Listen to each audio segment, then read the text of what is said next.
BNP তো সংবিধান যা আছে সেইটাই করেছে, বরঞ্চ অন্যরা যদি কেউ কিছু করে থাকে আমি বলবো যে সেইটা সংবিধানের বাইরে।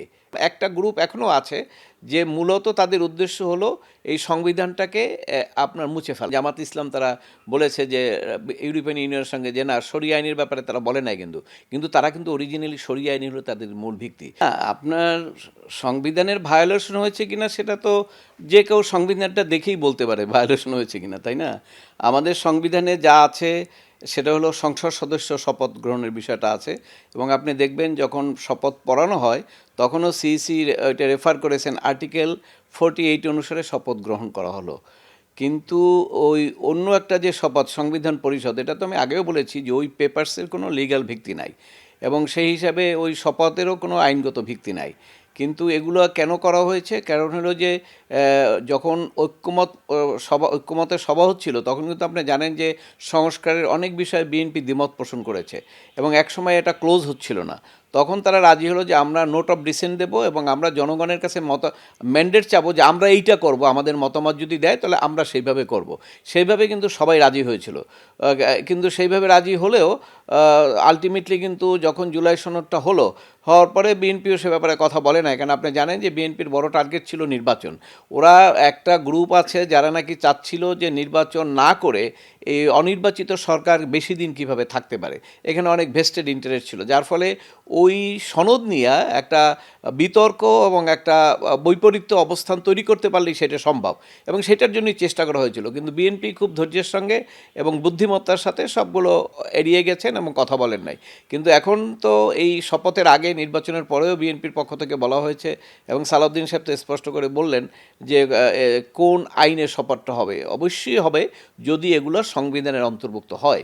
যতক্ষণ পর্যন্ত সংবিধানের অন্তর্ভুক্ত না হবে ততক্ষণ আমরা তো রাষ্ট্র ইলেক্টেড হয়ে গেছে, ডেমোক্রেসিতে চলে আসছি, মন্ত্রিপরিষদ গঠন হচ্ছে, শপথ হচ্ছে, সব কিছু তো আমার সংবিধান অনুসারে। আমি তো সংবিধানের বাইরে যেতে পারবো না। অর্থাৎ বিএনপি তো সংবিধান যা আছে সেইটাই করেছে, বরঞ্চ অন্যরা যদি কেউ কিছু করে থাকে আমি বলবো যে সেইটা সংবিধানের বাইরে এবং সংবিধান পরিপন্থী, এবং ওটার কোনো আইনগত ভিত্তি নাই।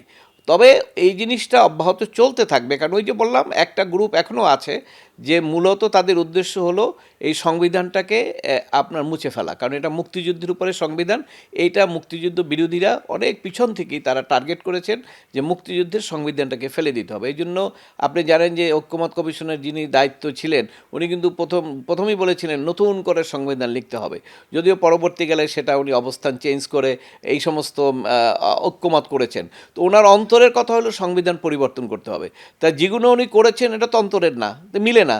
অতএব ওই জায়গায় এমন একটা প্যাচ রেখে দেওয়া হয়েছে যে প্যাচটার কারণে ভবিষ্যতে আবার একটা রাজনৈতিক বিরোধ হওয়ার সুযোগ আছে, এবং সেই সুযোগটা নেওয়ার ক্ষেত্রে তখন হয়তো যারা নাকি ওই অনির্বাচিত সরকারের সাপোর্টার তারা চায় তখন ওই রকম আবার মেকানিজম করার চেষ্টা করবে, দেশে একটা বিশৃঙ্খল অবস্থা করে ঠরে আবার হয়তো বলবে যে না এখন একটা অনির্বাচিত সরকার করে। তো এগুলো আমি এর পিছনে যুক্তি এটাই দেখি। সংবিধানের যে শপথ সেটা কোনোভাবেই আর্টিকেল 48 বলা আছে কে সংবিধানের শপথ নিতে পারে, সেখানে আপনার কার শপথ নিবে, ইলেকশন কমিশনের কাজ কী সেটাও বলা আছে। রাষ্ট্রপতি নির্বাচন, সংসদ নির্বাচন, ডিলিমিটেশন, এটা হলো তার কাজ, কিন্তু এর বাইরে তো কোনো কাজ নাই।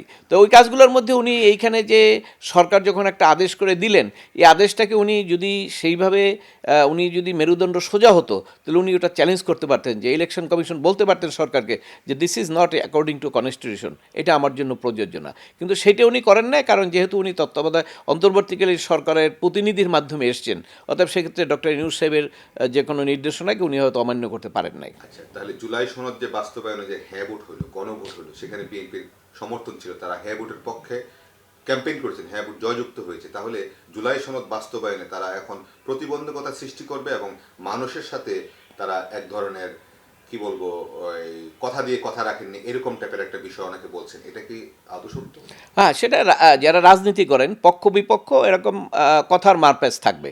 তো আমি তো সেইভাবে কোনো দলের পক্ষে বলতে পারবো না, আমি নিরপেক্ষভাবে, যেহেতু আমি রাজনীতির সঙ্গে জড়িত না, আমি বলবো যে এই রাজনীতিতে অনেক কিছু হয়, রাজনীতিতে অনেক বক্তৃতা হয়, কিন্তু বাস্তবে কিন্তু সেটা না। আপনার ধরেন জামাত ইসলাম তারা বলেছে যে ইউরোপিয়ান ইউনিয়নের সঙ্গে যে না শরিয়া আইনের ব্যাপারে তারা বলে নাই, কিন্তু তারা কিন্তু অরিজিনালি শরিয়া আইনই হলো তাদের মূল ভিত্তি। তো রাজনীতিতে অনেক কথা বলতে হয় না, তো বিএনপি রাজনীতিতে হ্যানা ভোট বলছে, সব কিছু বলছে, বলে সর্বশেষ কথা কিন্তু তারা নির্বাচনের আগেও বলেছে যে জনগণ আমাদের এই যে ম্যানিফেস্টো দিলাম এইটার উপরে যদি আমাদের জনগণ ম্যান্ডেট দেয় তাহলে আমরা এইটা বাস্তবায়ন করব, এবং সেইটাই হলো তাদের মূল কথা। এবং সেই কারণে হ্যানা ভোট, কারণ হ্যানা ভোট যদি তখন প্রথম কিন্তু হ্যানা ভোটের ব্যাপারে তখন ক্যাম্পেইন করে নাই, কিন্তু এক পর্যায়ে যখন জামাত ইসলাম বলল যে ওনাদেরকে এ তো ট্যাগ দেওয়ার রাজনীতি তো বেশি এখন, হঠাৎ করে ট্যাগ দিয়ে দেবে যে হয় উনি ইয়ে চায় না আপনার জুলাই সনদ বা জুলাই ও যে গণ অভ্যুত্থান এটার বিপক্ষে চলে গেছে, আওয়ামী লীগের পক্ষে চলে গেছে, এই সমস্ত ট্যাগের কারণে ভোট কমতে পারে। তো সেই কারণে বিএনপিও বুদ্ধি করে তখন যখনই এই কথা বলছে তারেক জিয়া সাহেব বলে দিয়েছে হ্যাঁ ভোট দেন, হ্যাঁ ভোট দেন। কিন্তু তারেক জিয়া সাহেব বলুক আর ডক্টর ইউনূস সাহেব বলুক আর আপনার যেই বলুক, এই হ্যানা ভোটের তো কোনো অস্তিত্ব নাই আমার সংবিধানে। এবং যে পেপারস দিয়ে এই হ্যানা ভোটটার কথা বলা হয়েছে, এই পেপারসটা এইটা রাষ্ট্রপতির জারি করার কোনো ক্ষমতা সংবিধানে নাই। এটা একদম নাল অ্যান্ড ভাইট। এটা শুধু আইনজীবী হিসাবে আমি বলবো this is a piece of paper.